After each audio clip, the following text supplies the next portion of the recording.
Welcome to episode 3 of News with a New York Lawyer. My name is New York Appa. I hope you had a great week. In this episode, I'll be taking a break from the topics of the economy, stock market, business, etc., and cover something more interesting. I'll be discussing one of the biggest musical phenomena of our time, 방탄소년단, otherwise known as BTS. You've probably heard of them, right?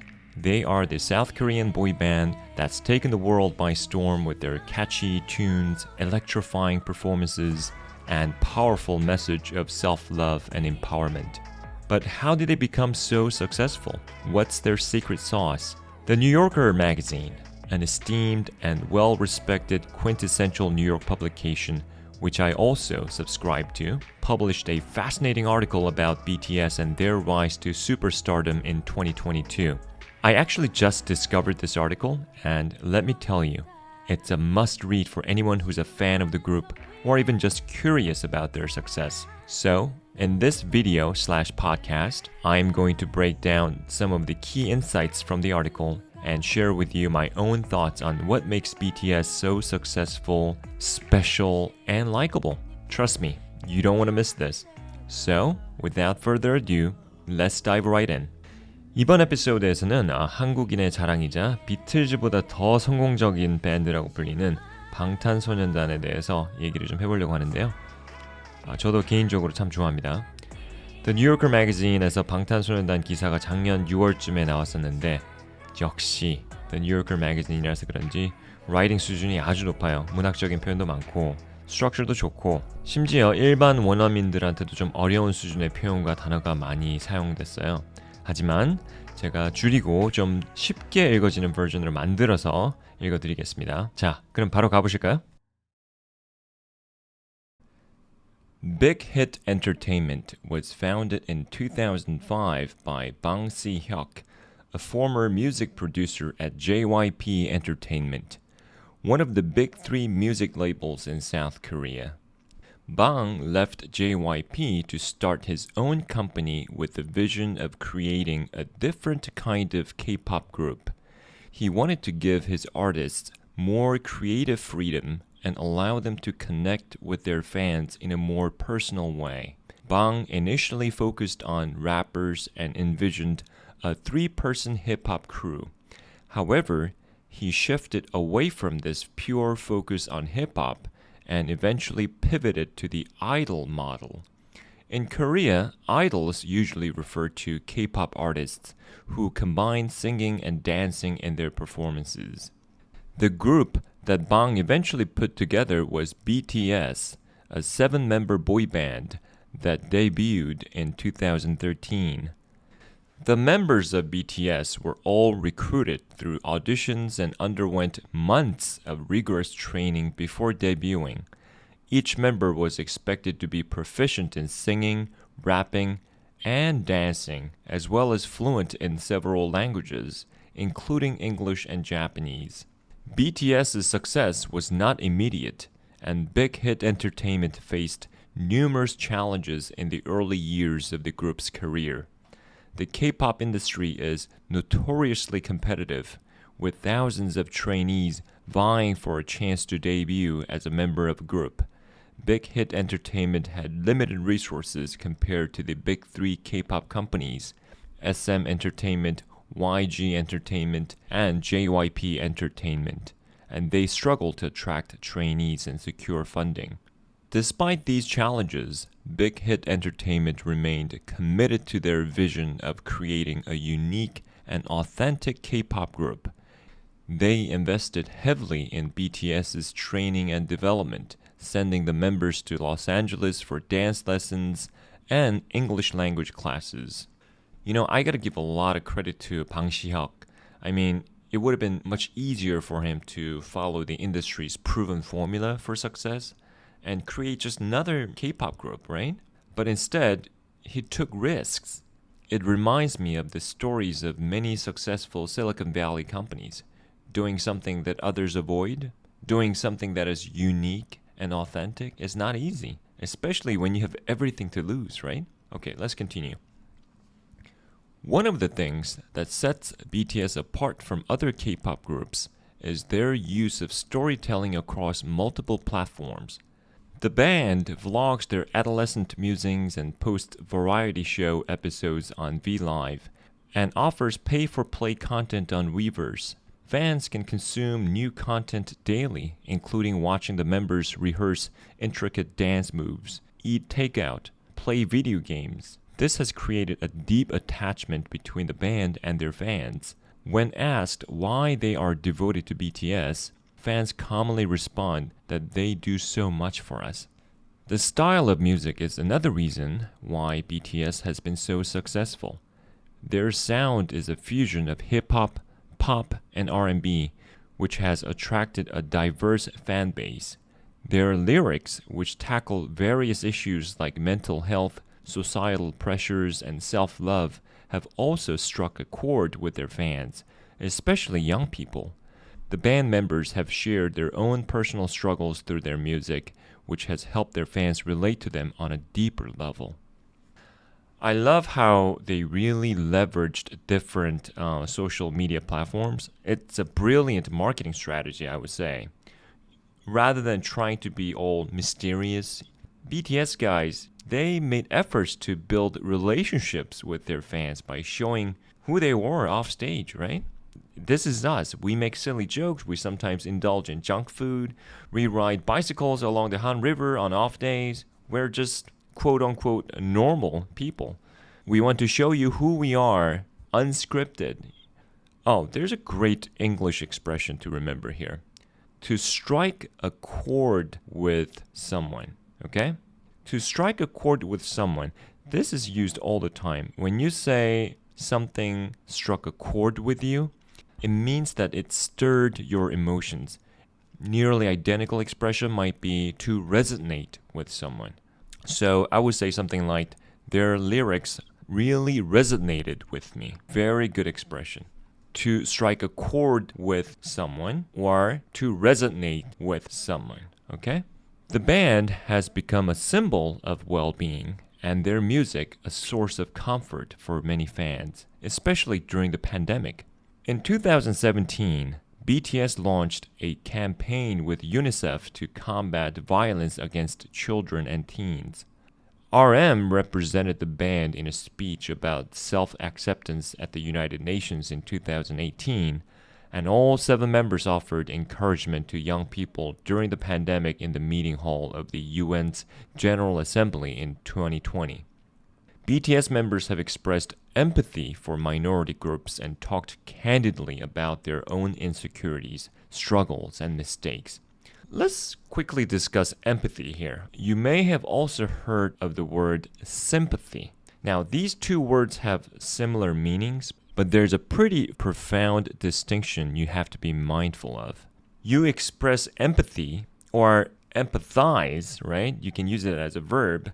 You express empathy or you empathize with someone because you're actually able to understand or relate to how someone feels. It can be, but not necessarily because of your own personal experience. On the other hand, sympathy is actually closer to a feeling of pity for another or sharing feelings of another. So think of it this way. Empathy is understanding someone's feelings, okay? Really understanding somebody's feelings. Sympathy is trying to share somebody's feelings, okay? Empathy is deeper and more personal because you can try to comfort someone by sharing their feelings or sympathizing, but you may not actually know or understand their feelings, right? Because you never experienced that before yourself. So in this situation, it would be almost inappropriate to say BTS members have expressed sympathy for minority groups because they themselves are Asians, a minority group, right? And they would have faced the same discrimination, struggles other Asian Americans or Asian Europeans face if they were born and raised in those countries, right? So the feelings are more personal for them. They can actually understand their feelings, not just trying to share their feelings. That's the difference. This is a very important distinction that you have to be mindful of. Okay, let's go back to the text. Christina Johnson, a fan from Houston, found refuge in BTS during the pandemic when she was furloughed. Furloughed means to be laid off temporarily, okay? When she was furloughed for several months and stuck at home, she made a playlist of nearly 200 BTS songs, decorated her desk at home with BTS portraits, and created a kind of secular altar. BTS has helped her connect with her Japanese heritage and given her a stronger sense of being Asian American. Johnson uses BTS's music to take a break from work or from her children. She described the band as mental health counseling. But it's not just their music that has made BTS so popular. The members themselves are genuinely nice and respectful people, which has earned them even more love and admiration from their fans. They often go out of their way to interact with their fans and have even launched campaigns to promote self-love and mental health. BTS has been vocal about their struggles with mental health and has encouraged their fans to seek help if they need it. They habitually extend affirmations of self-love and gratitude to their fans, and the members have become real friends and family to many of their devoted followers. For example, Jungkook has the word ARMY and a purple heart tattooed on his right hand. Now, personally, I'm not a big fan of tattoos, but in the case of Jungkook's tattoo, I really respect this. I tell you why. Too many celebrities forget that they exist because of their fans. There's this really famous Korean baseball player I used to like. I had been a huge fan of this guy for as long as I can remember. Then one day, I saw one of his interviews during which he was asked why he no longer signed autographs on his fans' baseballs. He replied, "My fans like to sell their autographed balls online. The more I sign, the less value my autograph becomes. So I don't want that." My reaction? Speechless. That one remarkably arrogant and ungrateful statement caused me to lose all respect for him. The multi-million-dollar contract with the team and millions more from the numerous sponsorships and TV commercials are not enough for you? So what if a fan tries to make a few bucks by selling your autograph? I mean, I was shocked by his small-mindedness. The reason why your autograph has any value at all is because of your fans. Our boy Jungkook here, on the other hand, knows very well that he would not be where he is now without his ARMY fans. So it shows his true appreciation. BTS guys are far better role models than the vast majority of the bands I grew up listening to. Way to go, BTS. Alright, let's get back to the text. BTS's music and culture have transcended the borders of Korea and reached people all over the world, with armies in more than 100 countries and territories. BTS's music has evolved over time, with the band producing high-concept multi-album releases and invoking Jungian psychoanalysis to address the gap between the self and the social world. Now, Jungian comes from the word Carl Jung. Carl Jung is, of course, very famous and respected psychiatrist from Switzerland. He's known for coming up with extrovert-introvert personalities. MBTI, E, I. That came from Carl Jung. Okay, let's move on. The band has become an international sensation, performing at various American award shows and collaborating with other artists.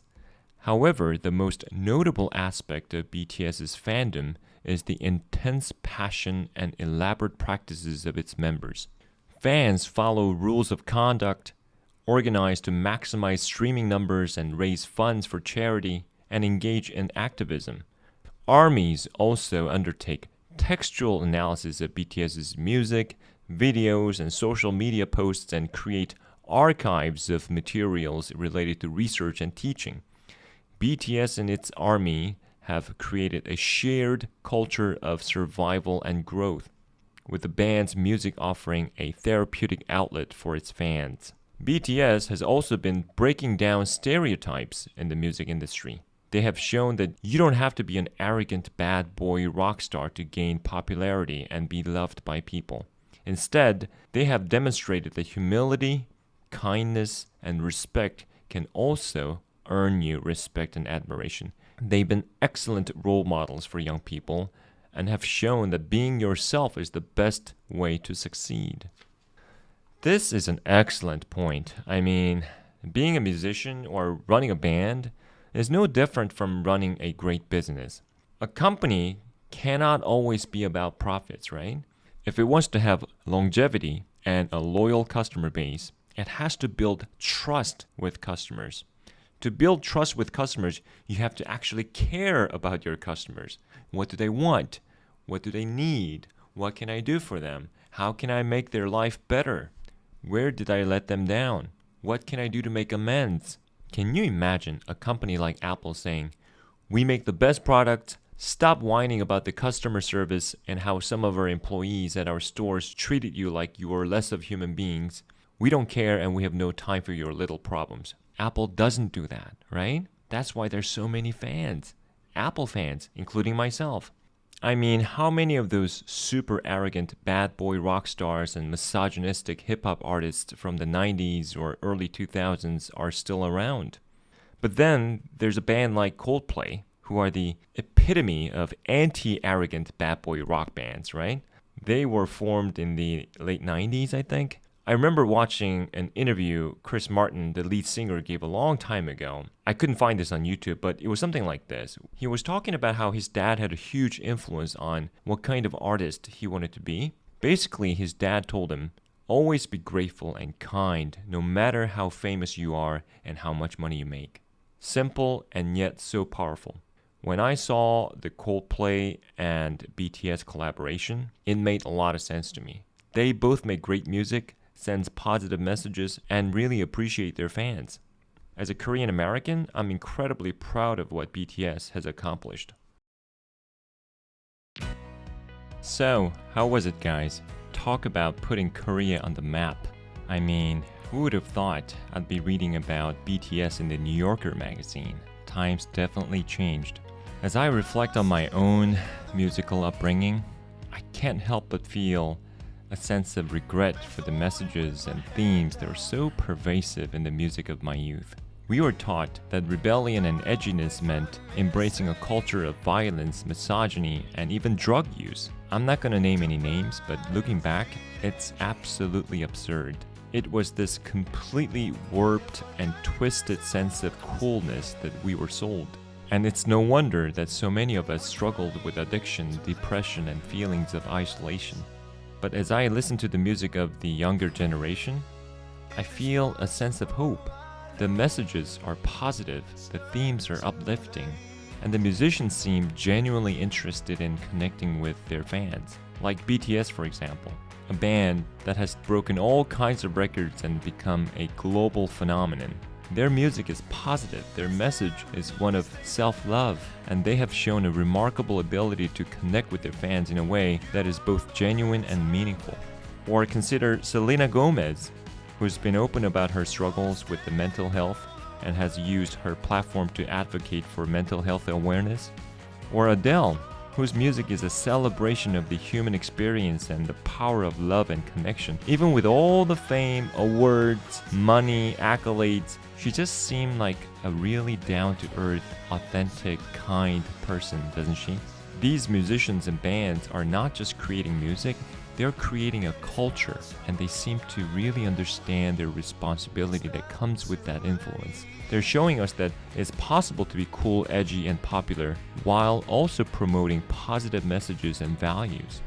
So to the younger generation, I say, keep listening to the music that speaks to you. Keep promoting positive messages and values. And to those of us, my generation, who grew up with a different kind of music, before you're so quick to dismiss the music of the younger generation, I have a question for you. Would you rather have your kids listen to songs filled with violence, hate, like the ones you grew up listening to, or BTS? I think the answer is so obvious. We have to learn to embrace it, celebrate it, and be inspired by it. This has been News with the New York Lawyer. My name is New York Appa. Thank you for watching. See you next time.